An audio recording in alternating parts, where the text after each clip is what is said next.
Alrighty. Good evening. Hi, my name is Robert C Ayala. I'm a real Democrat running for the Democratic nomination to stop the campaigns of Joe Biden, Donald Trump, or any candidate telling us how to live, what to ingest, or how to look. Enough is enough. This stream is Tuesday, Wednesday, and Thursday from 9:15 until. I think I'm going to push it to 9:30 to give a little bit of more time to myself. The days have been going a little bit crazy here. A lot of things going on. And before I get started tonight, what I wanted to do was just make sure everybody could see my shirt here. And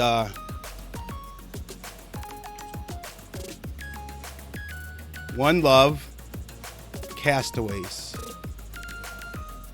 One love, castaways. And why I bring this up is because we really didn't talk, or I didn't talk about the heroin addiction that engulfed America, and the Supreme Court blocked the $6 billion settlement with the Sackler family. And the reason I wanted to wear this shirt is because people in Cape Cod, Massachusetts will know about Castaways in Eastham, Massachusetts. And it was a great shop here. I'd like to show it to you. Where did she go? Right there. And, you know, the Google reviews, these folks, this business was a father that handed it down to his daughter. And today, if you go there, you will not see Castaways. What you will see is housing now.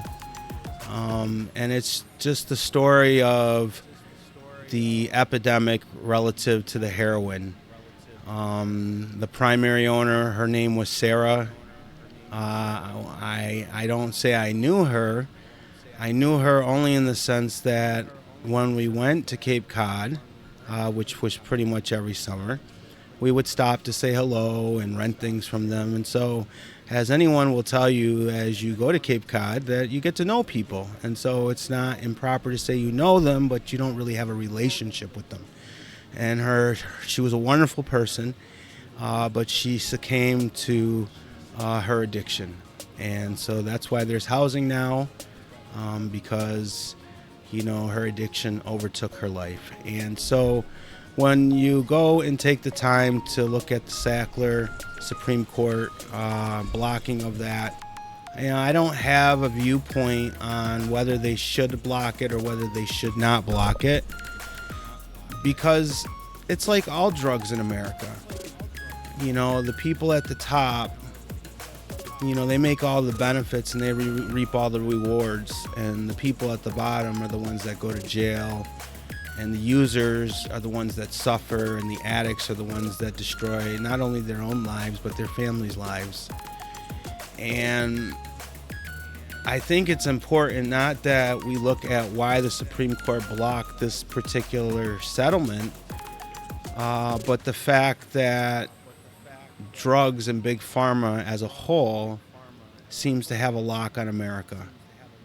And it's just one of those things that we have to ask ourselves as a country, do we want to be really taking all these pills? Is the risk worth the reward? Is being unhealthy, being addicted to these types of painkillers that just have so much controlled substances in them that they're not really killing pain by virtue of killing the pain, they're just putting you in such a comatose state that you don't feel pain, and hence that's where these addictions come from. And so I don't have the answers on this. I know that some of the towns in America that had populations that were very small had pill counts that exceeded, just defied rational logic for that population relative to how much the pills, the opiates were for that town. And so it's just not just the Sacklers, it's the doctors involved in all the prescribing when they know the prescriptions are dwindled and that they just wrote one 2 weeks ago. I think that's where the real accountability failed to come. And, so what you're really doing is just picking one target, which is a family. They happen to be the largest. I think they hold the copyright on Oxy. I'm not sure what copyright, but I think they own one of them.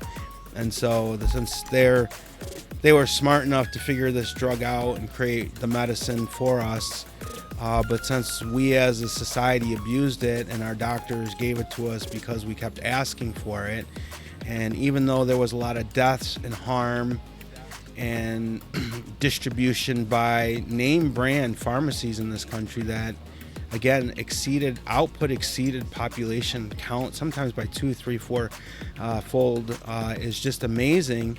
So maybe the Supreme Court is going to block this, and I haven't read the article. To me, it's not. It's mute, because it's going to get kicked back, and it's going to go to hearing, and it might be another 20 years before this is resolved. But in my initial concept of fairness, it just seems like because the Sacklers have the biggest pockets, they're the one that are going to suffer, while everybody else who was just as contributory to the overall opiate addiction washes their hands with no accountability. And I'm just not for that. I don't think that's a free America. Free America is we're all in this together. We all have the same accountability. And so that's it. That's why, again, just to remember all you people in Cape Cod, East Ham, one love, castaways, to Sarah and her family. And it's a beautiful place up there, folks. If you can get up there, that's a beautiful place to visit.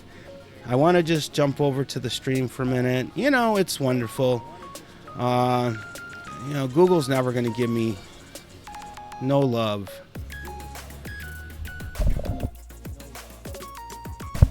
So as we all know today, another Trump prosecution. And whatever. This is the Banana Republic.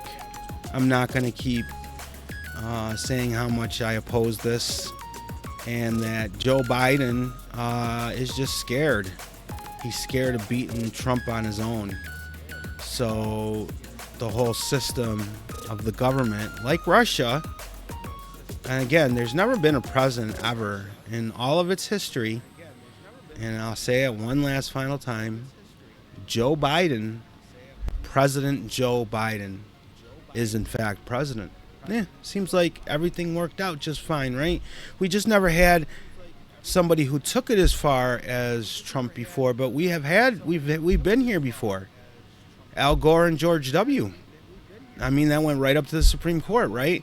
Nobody was going back and saying, Al Gore, you're a traitor because you challenged George W.'s right to the election. Nobody was saying that.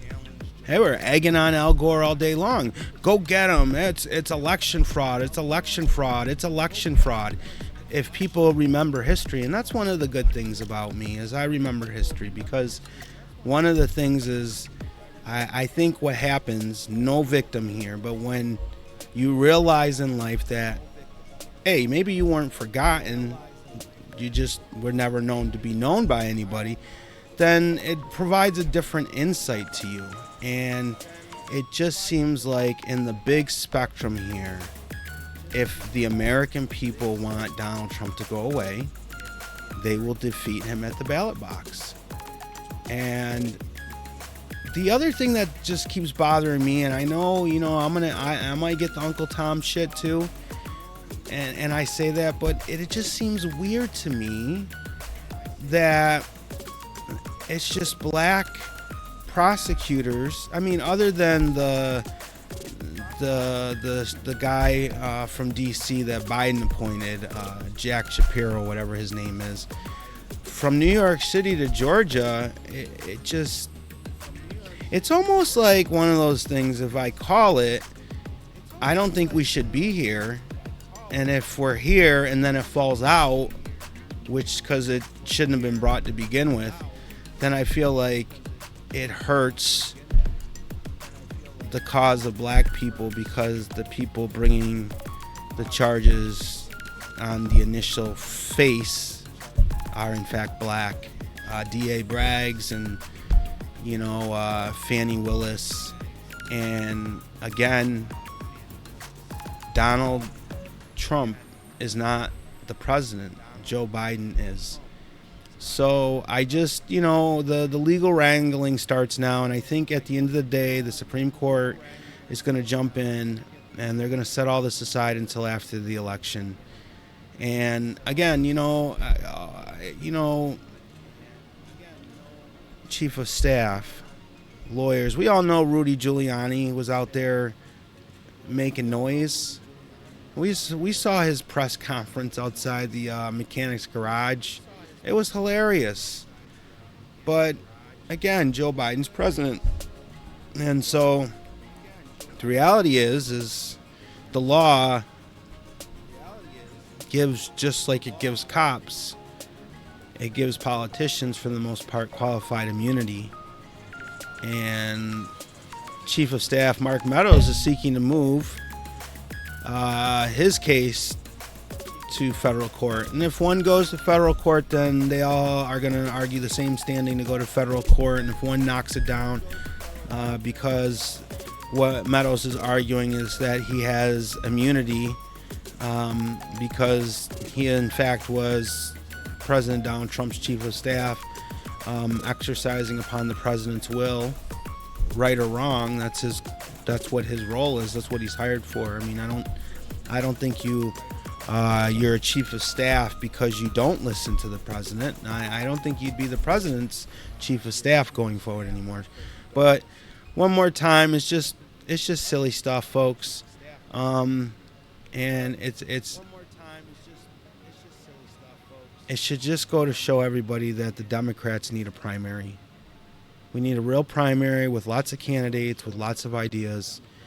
And I'm the only candidate espousing freedom, right? I don't want to tell you what to do.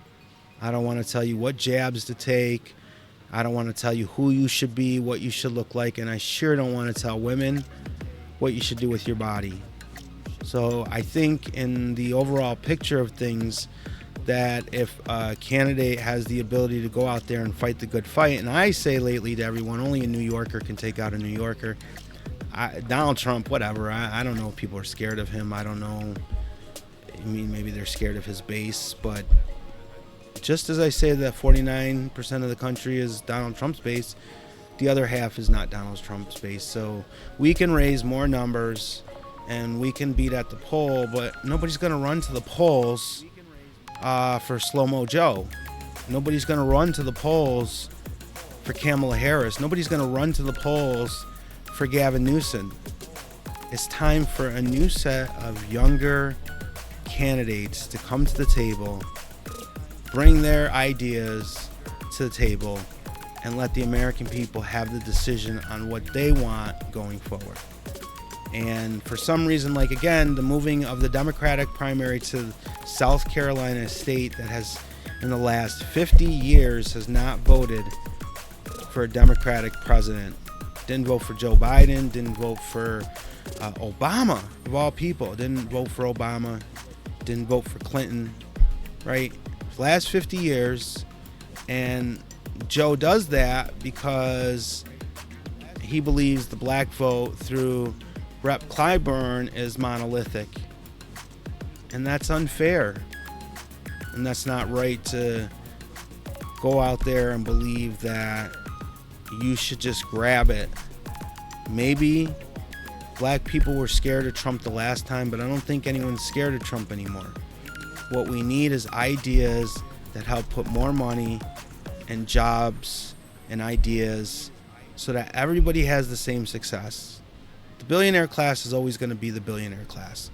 We're not going to do anything to change that. So Meadows is moving his to federal court. Who knows where that'll go? It just seems ridiculous. And then we come over to good old Biden. Apparently doesn't know for 4 days. I don't think, honestly, that I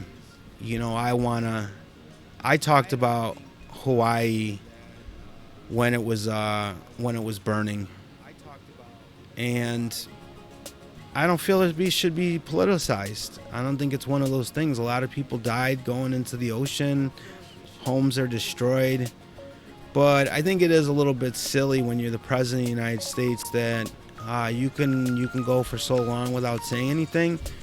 There was no comments by me to chide the president or anybody, including Donald Trump, including Ron DeSantis, including Chris Christie, including nearly every single Republican candidate that had nothing to say about it on the night of the fire. But I did, and my heart and prayers went out with those folks, but nobody else has the ability to do that because they don't think about you no more. They don't really give a crap about us. And that's why it's time for the whole system to not be turned over, but just for the next generation of leaders to move forward. So 4 days, he doesn't want to go, and now he wants to go down there. I would just say to him, he probably shouldn't go. I never understood that. You have a national emergency, you have levees flooding, you have homes destroyed, you have people crying, and you bring all that pomp and flair. What I would do is I would just send the military. Activate FEMA through the military. I'd have at least one aircraft carrier off the coast of Maui. Get some Marines there, some service personnel. Get some water, get some food. That would be the wise thing to do. But, Biden going there with his motorade or whatever you want to call it, and Marine Force One and all his planes, it's not going to do anything to alleviate the suffering of the people of Hawaii. So you snoozed a little bit. Slow-mo Joe snoozed a little bit.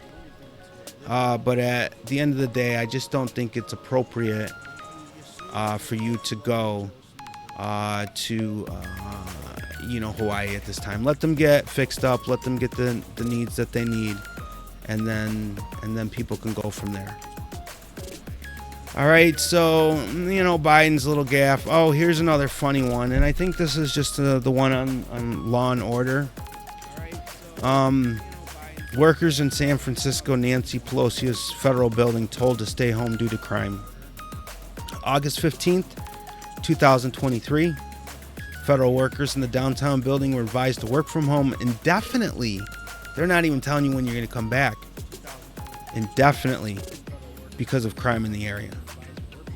And there's no need to celebrate lawlessness, but Nancy Pelosi should be ashamed.